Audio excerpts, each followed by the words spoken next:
श्रीमात्रे नमः। लोमस ज्योतिष के इस भाग में आपका स्वागत है। पिछले भाग में हमने देखा कि नवम भाव के कारकत्व क्या है। हमने देखा कि कैसे हम नवम भाव से पिता के बारे में, गुरु के बारे में, भाग्य के बारे में और लंबी यात्राओं के बारे में जानते हैं। इस भाग में हम बात करेंगे दशम भाव के बारे में। दशम भाव के कारकत्व को बताने से पहले मैं आपको ये बात क्लियर कर देता हूं, जिसको कि आपको गांठ बांध कर रख लेना चाहिए कि किसी भी कुंडली में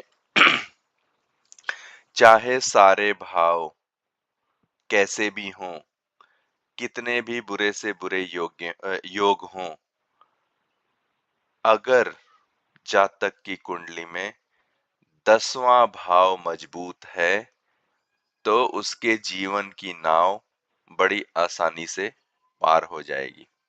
इस बात को आप एकदम याद करके रख लीजिए कि 10वां भाव अगर मजबूत है तो आदमी को जीवन में कोई भी चीज रोक नहीं सकती है, उसका जीवन एकदम सफल रहेगा।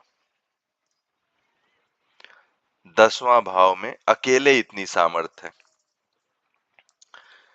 10वें भाव को कर्म स्थान कहा जाता है।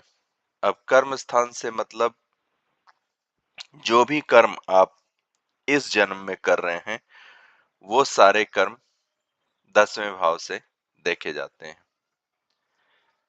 मैंने आपको बताया कि 5वां भाव, पिछले भाग में जब हम पंचम भाव के कारकत्व के बारे में बात कर रहे थे तो हमने देखा कि कैसे पंचम भाव पूर्व जन्म के पुण्य को बताता है और उस पूर्व जन्म के पुण्य के साथ हम पैदा होते हैं। जो हमारे संचित कर्म हम लेके आते हैं उससे हम पैदा होते हैं, उसको लेके हम पैदा होते हैं और फिर हम इस जन्म में कर्म करते हैं और फिर इस जन्म के जो कर्म हैं और पूर्व जन्म के कर्म को जो हम भोग रहे हैं, इनका लेखा जोखा जो कर्मों का बैंक बैलेंस है, उसमें जो बैलेंस बचता है वो नवम भाव में इस जन्म के पूर्व पुण्य कह लीजिए या फिर इस जन्म के जो संचित कर्म है जो कि अगले जन्म के आधार बनेंगे, वो नवम भाव से देखे जाते हैं। तो कर्म स्थान दसम भाव है और ये सबसे मजबूत केंद्र है। जैसे मैंने बताया कि त्रिकोण में 1, 5 और 9 जो त्रिकोण है उसमें नवम भाव जो है वो सबसे मजबूत त्रिकोण है, वैसे ही 10वां भाव यानी 1, 4, 7, 10 ये जो केंद्र है उसमें 10वां भाव सबसे मजबूत केंद्र है। और मैं पहले भी इस बात को दोहरा चुका हूं कि केंद्र स्थान को विष्णु स्थान और त्रिकोण भाव को लक्ष्मी स्थान कहा जाता है। और जब भी इनका आपस में कोई भी संबंध बनता है केंद्र और त्रिकोण का, यानी कि विष्णु और लक्ष्मी स्थान का, तो राजयोग कहा जाता है उसको। और ये मैं नहीं कह रहा हूं, ये महर्षि पराशर ने बताया है। और हम इस पूरे एपिसोड में, इस लोमस ज्योतिष के पूरे एपिसोड में हम जो भी बात करेंगे, हम पराशरी सिद्धांतों के ऊपर ही बात करेंगे। ओके, तो 10वां भाव उपचय भाव भी है और इस जन्म के जो कर्म है जैसा मैंने बताया वो 10वें भाव से देखा जाएगा। आपका प्रोफेशन क्या होगा, आप किस क्षेत्र में कार्य करेंगे और या व्यवसाय करेंगे, वो 10वां भाव बताएगा। 10वें भाव से हम किसी भी जातक के कार्य क्षेत्र के बारे में जान सकते हैं, उसके पेशे के बारे में जान सकते हैं।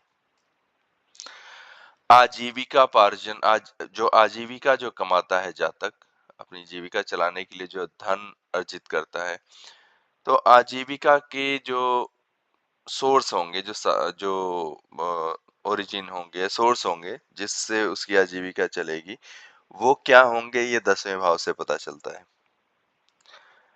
जैसा कि मैंने पिछले भाग में भी बोला कि वैसे तो मुख्य भाव पिता के लिए नवम भाव है, लेकिन उत्तर भारत में कुछ जगहों पे 10वें भाव को भी पिता का भाव कहा जाता है। 10वें भाव से जातक को मिलने वाले रिकॉग्निशन, अवार्ड, पोजीशन, जो भी रिकॉग्निशन मिलना है, जो भी उपाधियां मिलनी है, अवार्ड मिलने हैं, रिकॉग्निशन, ये सब 10वें भाव से पता चलता है। किसी का प्रमोशन होना है, कैसे देखोगे आप? 10वें भाव से देखोगे। सरकारी सेवा, सरकारी सेवा 10वें भाव से हमको गवर्नमेंट जॉब के बारे में भी पता चलता है। गवर्नमेंट जॉब का जो कारक ग्रह है वो सूर्य है, लेकिन गवर्नमेंट जॉब में जा तक रहेगा नहीं रहेगा इसकी जानकारी हमें 10वें भाव से पता चलती है।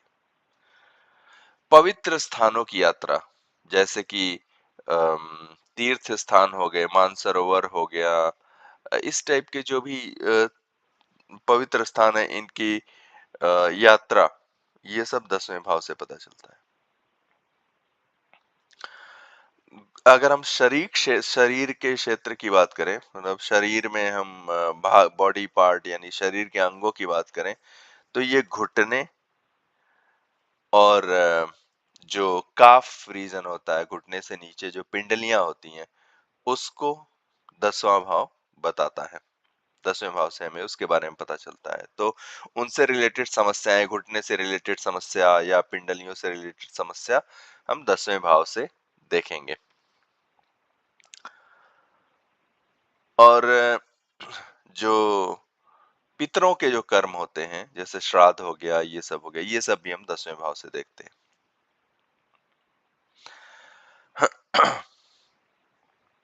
और आप अपनी लाइफ में बेसिकली, अपनी लाइफ में, अपने जीवन में क्या हासिल करेंगे, वो आपको 10वां भाव ही बताता है। इसीलिए मैंने बताया कि 10वां भाव अगर मजबूत है तो जीवन की गाड़ी बड़ी आराम से निकल जाएगी। आपके जीवन में आप क्या हासिल करेंगे, ये पूर्णतः निर्भर करता है 10वें भाव के ऊपर।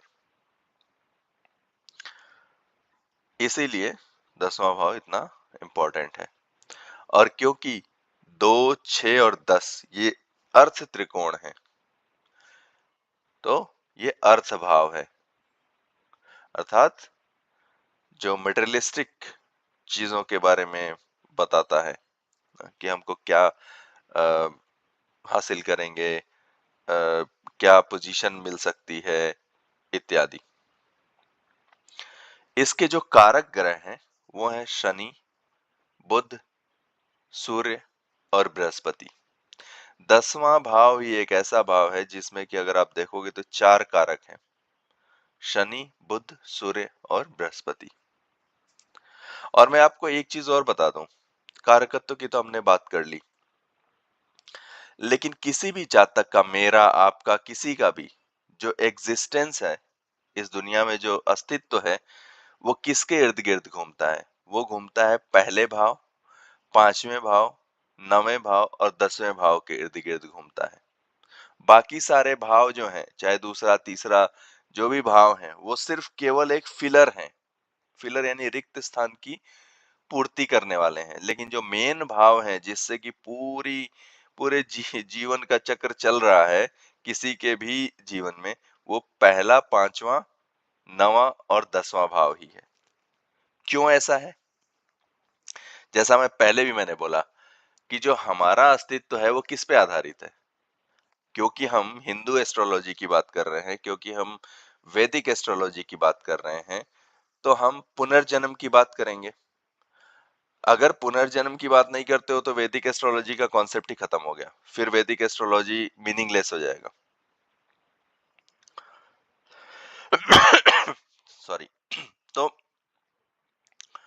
वैदिक एस्ट्रोलॉजी में पुनर्जन्म का बहुत इंपॉर्टेंस है, या कह सकते हो कि हमारे पूरे सनातन धर्म में ही, पूरा सनातन धर्म ही पुनर्जन्म पे बेस्ड है। हम बोलते हैं कि भगवान के इतने इनकारनेशन हुए, भगवान ने इतने अवतार लिए हैं, और हमारे शास्त्रों में कहा गया कि हर एक मनुष्य अलग अलग योनियों में जन्म लेता है, फिर मनुष्य योनि पाता है, फिर वो ऐसे कर्मों के आधार पर वो उसका जन्म होता रहता है।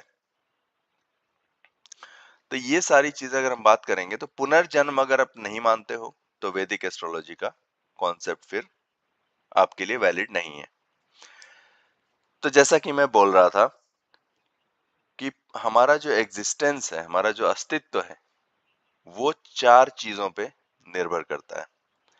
पहली चीज़ तो ये कि पूर्व पुण्य, हमने पिछले कई जन्मों में जो भी अर्न किया है अपने कर्म के आधार पर, ना जैसे हमने लोन लिया बैंक से, फिर चुकाया, तो ऐसे ही कुछ अच्छा कर्म किया, कुछ बुरा कर्म किया, तो उनका जो बैलेंस है, वो सब लेखा-जोखा रखा जा रहा है, जिसको संचित कर्म कहते हैं। तो वही पूर्व पुण्य हमारे पंचम भाव से देखा जाता है, वो हम लेके जब पैदा होते हैं, तो हम बोलते हैं कि हम अपना प्रारब्ध लेके पैदा हुए हैं। तो उसके बाद से पहला भाव वो क्या है? वो हम है। फिर हम ये देखते हैं कि हमारा भाग्य कैसा है, जो कि 9वें भाव से देखा जाता है। फिर हम देखते हैं कि हमारे कर्म कैसे हैं, तो 10वें भाव से देखा जाता है। फिर उस कर्म से जो डिराइव होने वाला पूर्व पुण्य है, फिर से 9वां भाव से देखते हैं। तो इसीलिए ये जो पहला भाव, 5वां भाव, 9वां भाव और 10वां भाव है, ये हमारे जीवन का या किसी के भी जीवन का आधार है। तो इस भाग में सिर्फ इतना ही, और अगले भाग में हम बात करेंगे 11वें भाव के कारकत्व के बारे में। और एक बार ये सारे कारकत्व खत्म हो जाते हैं सारे भावों के, तब हम ग्रहों के कारकत्व के बारे में बात करेंगे। और उसके बाद आपको काफी हद तक चीजों की क्लैरिटी आने लगेगी कि हम कैसे इनको कोरिलेट करके हम एक कुंडली का विश्लेषण कर सकते हैं। तब तक के लिए धन्यवाद।